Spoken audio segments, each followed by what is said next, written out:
오늘 말씀은 우리 마가복음 15장 42절로부터 47절 말씀입니다. 함께 읽겠습니다. 이날은 예비일 곧 안식일 전날이므로 저물었을 때에 아리마대 사람 요셉이 와서 당돌이 빌라도에게 들어가 예수의 시체를 달라 하니 이 사람은 존귀한 공회원이요 하나님의 나라를 기다리는 자라. 빌라도는 예수께서 벌써 죽었을까 하고 이상히 여겨 백부장을 불러 죽은 지 오래냐 묻고 백부장에게 알아본 후에 요셉에게 시체를 내어주는지라. 요셉이 세마포를 사고 예수를 내려다가 이것으로 싸서 바위 속에 판 무덤에 넣어두고 돌을 굴려 무덤 문에 놓음에 때에 막달라 마리아와 요새의 어머니 마리아가 예수의 둔 것을 보더라. 아멘. 네, 오늘 말씀은 특별히 예수님의 장사에 대해서 말씀을 하고 있습니다. 예수님의 장례를 치르는 것에 대해서 이야기하고 있죠. 예수님께서는 어느 나라 법으로 돌아가셨습니까? 죽으셨습니까? 예수님께서 죽었다 친 것 아니죠. 예수님께서는 죽으셨어요. 반드시 죽음을 죽으셨습니다. 뭐 그런 이야기 있잖아요. 예수님께서 기절하셨었다. 뭐 이런 얘기들. 그러다가 이렇게 깨어났다. 뭐 이렇게 얘기하는 것들이 있는데, 예수님께서 기절하셨으면, 안 됩니다. 우리는 우리의 죄가 이렇게 용서받고 해결될 길이 없어요. 제가 주일날도 그렇고 월요일날도 그렇고 하나님의 의에 대해서 계속 말씀을 나누고 있는데 하나님의 의가 그렇게 단순하고 그렇게 우리의 인간이 그냥 뭐 뺨으로 치면은 뭐 이렇게 넘어가고 뭐 그렇게 할 그런 것들이 아닙니다. 하나님의 의라고 하는 것이 얼마나 무서운 것인가 하는 것을, 얼마나 철저한 것인가 하는 것을 우리가 알아야 합니다. 그래서 예수님께서는 죽으셨어요. 예수님의 죽으심을 확증하는 것이 사실은 또 오늘 나오는 장면입니다. 예수님의 장례를 치르는 것. 어느 문화, 뭐 어느 나라든지 간에 장례라고 하는 그런 습관은 다 있어요. 다 근데 또 다릅니다. 우리나라도 보니까 지역별로 장례 풍습이 다 다르더라고요. 제가 이제 뭐 장례식도 많이 집전을 해봤는데 아무리 장례식을 집전을 해도 다른 건 달라요. 예배 드리고 뭐 이렇게 하는 예식은 같지만 이를테면 무덤을 뭐 파고 넣는다든가 하는 그런 방법은 달라요. 어떤 지역에 가니까 관채 넣기도 하고 어떤 지역에 가니까 관은 빼고 넣기도 하고 뭐 이런 식으로 해서 다 다릅니다. 그러니까 우리나라도 지역마다 그렇게 관습이 다른데 또 나라마다 얼마나 다르겠습니까? 그러니까 예수님께서 죽으실 때에 어느 나라의 법으로 죽으셨냐면 로마의 법에 의해서 돌아가셨어요. 그죠? 성경에 나오지만 유대의 법으로는 사람을 죽일 권한이 없다라고 이렇게 이야기하고 있습니다. 그러니까 유대의 법으로는 예수님을 죽일 수가 없었어요. 그래서 로마의 법에 의해서 예수님께서는 돌아가셨습니다. 하지만 무덤에 묻히실 때에는 어느 나라의 법에 의해서 유대의 관습에 의해서 묻히신 것이죠. 그래서 그렇게 유대의 관습대로 장례를 치르는 모습이 나옵니다. 근데 이제 마태복음, 마가복음, 누가복음과 요한복음이 조금 다른 점이 있죠. 요한복음에는 예수님의 장례를 치르실 때 누가 나오죠? 니고데모. 그렇습니다. 니고데모가 등장하잖아요. 아리마대 사람 요셉과 더불어서 니고데모가 등장합니다. 하지만 그 니고데모가 등장할 때 밤에 예수께 나왔던 니고데모다라고 이렇게 말씀하지 않습니까? 그래서 요한은 니고데모가 밤에 찾아왔다라고 하는 것을 반드시 기록하고 있죠. 우리가 항상 하나님께 나아갈 때 어떻게 해야 된다고요? 낮에 나가야 됩니다. 그래서 주일 예배 언제 있다고요? 낮에 있습니다.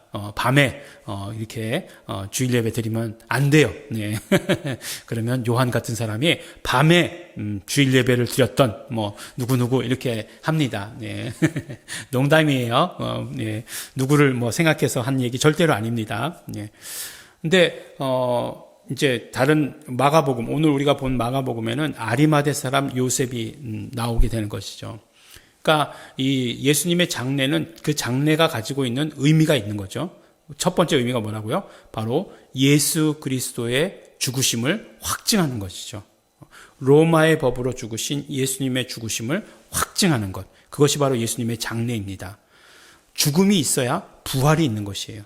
죽음이 있어야 바로 피 흘린 예수 그리스도의 피 흘린 그 값을 치르신 것이 온전해지는 것이에요. 그러니까 예수님 꼭 죽으셔야 되는가? 예. 그것에 대해서 완전히 확증하고 있는 그 기록이 바로 이 마가복음이라고 하는 것을 우리는 알아야 합니다. 그래서 예수님께서 이렇게 죽으시고 장사를 지내는데, 이 장사를 지내는 장면에서 또 한 가지 우리가 그런 어떤 의미를 발견할 수 있어요. 그건 무엇이냐 하면 바로 어떤 단절이죠. 단절. 죽음이라고 하는 것이 어제도 말씀드렸지만 단절이에요. 예. 단절입니다. 그런데 이러한 어떤 그런 완전한 단절 가운데, 그러면 완전한 단절이냐? 라고 이야기했을 때 그것에 그 단절 가운데 흐르고 있는 무엇인가를 우리는 발견할 수 있다는 것이죠. 그러니까 어떤 면으로 보면 계속해서 단절인 것 같지만 그 밑에 흐르는 것 위에 무엇인가가 있다라고 하는 사실을 우리는 알게 되는 거죠. 그러니까 뭐 구약에서부터 지금 계속해서 연결되지 않은 것 같은 생각이 들지만 모든 이야기들이 그것을 연결시키는 어떤 한 주제가 있다는 것이에요. 그것이 무엇이냐면 바로 믿음이라고 하는 그런 이야기입니다. 믿음. 그러니까 아리마대 사람 요셉의 예수님을 향한 그런 어떤 믿음이 이런 모든 예수 그리스도의 이야기를 이끌고 가고 있고 어떤 받침이 되어 가고 있고 그 위에 모든 이야기들이 놓여져 있다라고 하는 것을 보게 되는 것입니다. 예수님이 계셨다가 예수님이 안 계셨다. 그러면 단절이지만 그러나 그것이 바로 아리마대 사람 요셉의 믿음이라는 것 위에 얹혀져 있기 때문에 그런 예수 그리스도의 모든 이야기가 계속해서 진행되고 있다라고 하는 것을 말씀해 주시고 계시는 것입니다. 그러므로 어떤 면으로 성경의 하나님의 언약이 우리에게 이루어지는 건 어떻게 되냐면 믿음의 그런 어떤 역사를 따라오는 것이죠. 근데 그 믿음이라는 거 하는 것을 보면 남자들의 믿음은 또 믿을 만한 게 못 되었던 적도 있습니다. 아브라함도 아내를 2번이나 팔아먹고, 예. 어쨌든지 간에 하나님의 약속을 이루려면 아내가 있어야 됨에도 불구하고 팔아먹어버리잖아요. 예. 그런 뭐 일들을 보면은 안 될 것 같은데, 그럼에도 불구하고 그 믿음의 역사들, 예. 이삭의 아내, 예. 그런 믿음에 따라서 또 야곱과, 그 에서가 나왔던 것이고, 야곱을 선택할 수 있었던 것이고 하는 이런 것들이 단절되지 않고 흘러내려왔던 것이 다 믿음의 역사다라고 하는 것을 우리에게 알려주시고 계십니다. 아리마대 사람 요셉, 분명히 이 사람은 공회원 중에 한 사람이라고 말하고 있습니다. 뭐라고 얘기하고 있죠? 존귀한 공회원이다라고 이렇게 이야기하고 있지 않습니까? 그렇기 때문에 분명히 공회원 중에 한 사람이었음에도 불구하고 마지막까지 예수 그리스도에 대한 믿음을 변치 않았던 사람들, 그 역사를 통해서 예수님의 죽으심을 확정하고 그 다음 예수 그리스도의 부활로 연결시키는데 중요한 역할을 감당하고 있다는 것을 우리에게 말씀해 주십니다. 우리가 언제 어느 순간이든지 간에 아무리 어두워 보이는 그런 순간이라 할지라도 우리의 믿음을 사용하는 그 순간에는 하나님께서 그 믿음을 가치 있는 것, 의미 있는 것으로 만들어 주신다 하는 것을 우리에게 메시지로 주고 계십니다. 그러므로 오늘도 믿음을 사용하시기 바랍니다. 정말 믿음을 온전히 사용하시기 바랍니다. 하나님께서 그것을 의미 있게 만들어 주시고 그것이 없었더라면 어떻게 될 뻔했나라고 훗날 우리가 고백할 수 있게 될 것입니다.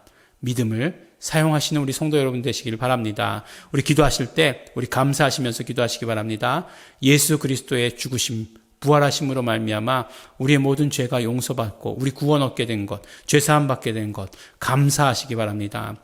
또 우리 고백하며 회개하며 기도하실 때에 우리 정말 믿음을 사용하겠습니다. 지금까지 믿음 사용하지 못한 것들 예수님의 피를 의지합니다. 믿음을 사용하는 자가 되겠습니다. 우리 결단하시면서 다시 통성으로 기도하시겠습니다.